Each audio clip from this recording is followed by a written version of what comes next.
How to stretch a fabric for an awning. When you order an awning from MG Sign, it arrives fully sewn and ready for installation. Step 1.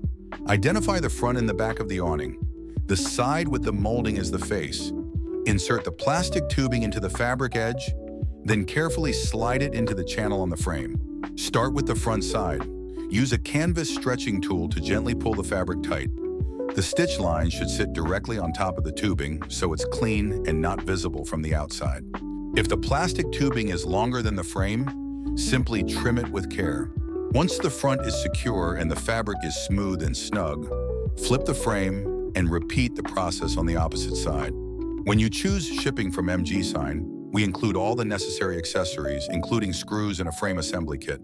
The screws come with rubber washers to protect the fabric during installation. It's simple, effective, and designed to give your awning a clean, professional finish.